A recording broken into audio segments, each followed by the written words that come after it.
नमस्कार, मैं डॉक्टर श्रद्धा वशिष्ठ आपका सबकी शिक्षा में बेहद स्वागत करती हूँ।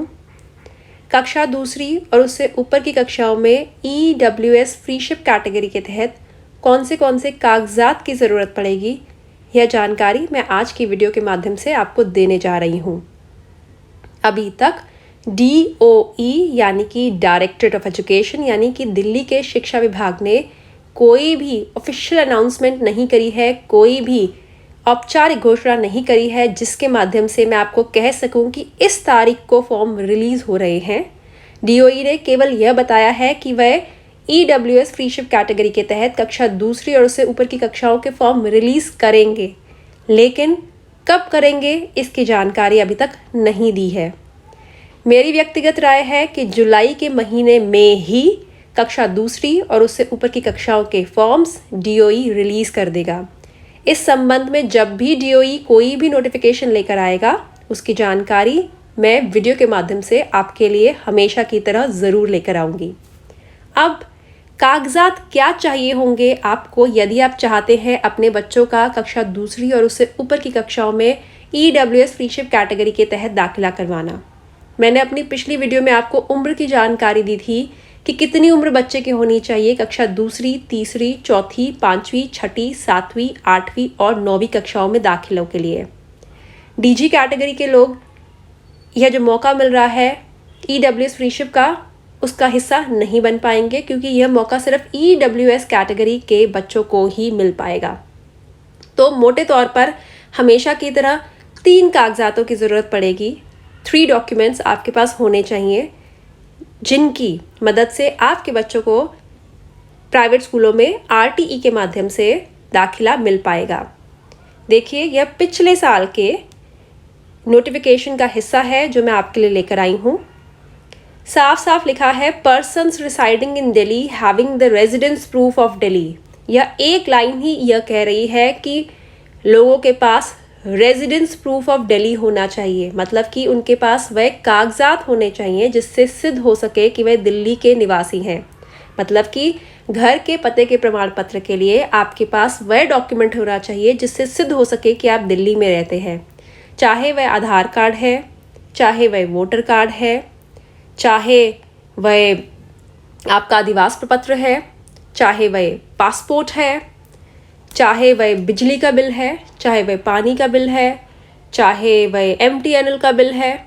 बहुत सारे और कागजात भी हो सकते हैं जिनकी मदद से आप यह सिद्ध कर सकें कि आप दिल्ली के निवासी हैं। तो पहला कागजात आपको चाहिए घर के पते का प्रमाण पत्र यानी कि रेजिडेंस प्रूफ, जो कि दिल्ली का ही होना चाहिए क्योंकि आप दिल्ली के निवासी हैं, दिल्ली में रहते हैं, तभी दिल्ली के प्राइवेट स्कूलों में अपने बच्चों को पढ़ने के लिए भेज पाएंगे। दूसरा कागजात क्या चाहिए? And requisite income certificate less than 1 lakh rupees annually issued by Revenue Department of GNCT of Delhi. BPL, I, ration card, food security card holder are also eligible for applying in these private unaided recognized schools. अगर बात की जाए EWS category सिद्ध करने के लिए कौन से कागजात चाहिए, क्योंकि यह मौका केवल EWS कैटेगरी के बच्चों को मिलेगा, इसीलिए आपको सिद्ध करना होगा कि बच्चा जिसके दाखिले के लिए आपने अप्लाई करा है वह EWS कैटेगरी का है। तो इन 4 कागजातों में से कोई एक कागजात आपके पास होना चाहिए और वह दिल्ली में ही बना होना चाहिए, यानी कि दिल्ली के रेवेन्यू डिपार्टमेंट, जिसे हम revenue department of GNCT of Delhi कहते हैं, वहीं का बना हुआ होना चाहिए। पहला, इनकम सर्टिफिकेट आपके पास है तो आप उसे सिद्ध कर सकते हैं, यह बात प्रूव कर सकते हैं कि आप EWS कैटेगरी के तहत आते हैं। इनकम सर्टिफिकेट जो 1 लाख से कम का होना चाहिए। दूसरा, BPL कार्ड जो कि दिल्ली का बना हो। BPL कार्ड होता है बिलो पॉवर्टी लाइन कार्ड, गरीबी की रेखा के नीचे वाला कार्ड। तीसरा, आय कार्ड जिसे हम कहते हैं अंत्योदय आय योजना कार्ड। और चौथा है फूड सिक्योरिटी कार्ड जिसे कई लोग PR कार्ड भी कहते हैं। तो इन चारों में से कोई एक आपको चाहिए, कोई एक कम से कम आपके पास होना चाहिए, यह साबित करने के लिए, यह प्रूव करने के लिए कि आप EWS कैटेगरी के तहत आते हैं। तो पहला कागजात हो गया घर के पते का प्रमाण पत्र। दूसरा हो गया आपका BPL I card, food security card या फिर इनकम सर्टिफिकेट, यानी कि दूसरा हो गया EWS डॉक्यूमेंट। अब तीसरे की बात आती है, वो होता है बच्चे का बर्थ सर्टिफिकेट, यानी कि बच्चे के जन्म का प्रमाण पत्र। आपको उसकी ज़रूरत भी पड़ेगी। आमतौर पर दिल्ली सरकार बच्चे के जन्म के प्रमाण पत्र के लिए 4 विकल्पों में से आपको एक विकल्प का इस्तेमाल करने को कहती है।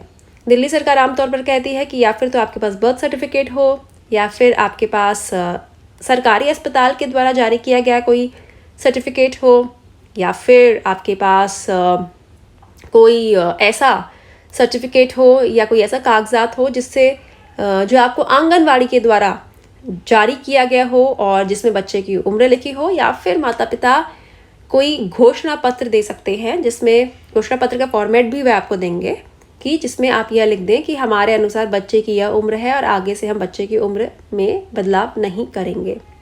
तो मोटे तौर पर 3 कागजात चाहिए। पहला, घर के पते का प्रमाण पत्र, निवास प्रमाण पत्र। दूसरा, EWS डॉक्यूमेंट, यानी कि EWS सिद्ध करने का कोई कागजात। तीसरा, बच्चे का जन्म का प्रमाण पत्र, बर्थ डॉक्यूमेंट। और एक और बहुत ही महत्वपूर्ण आपको बात ज़रूर कहना चाहूँगी, क्योंकि आप में से बहुत से लोग मुझसे पूछते हैं कि मैम कौन सी कक्षाओं में EWS फ्रीशिप कैटेगरी के तहत दाखिला होगा। तो दूसरी, तीसरी, चौथी, 5वीं, 6ठी, 7वीं, 8वीं और 9वीं। इनमें से दूसरी से 8वीं तक तो बच्चों को कोई भी टेस्ट नहीं देना होगा, उनका किसी भी प्रकार का इंटरव्यू नहीं होगा। आप ऑनलाइन फॉर्म भरेंगे, ड्रॉ होगा। अगर ड्रॉ में बच्चे का नाम आ जाता है तो बच्चे का जिस स्कूल में नाम आया है उस स्कूल में दाखिला हो जाएगा।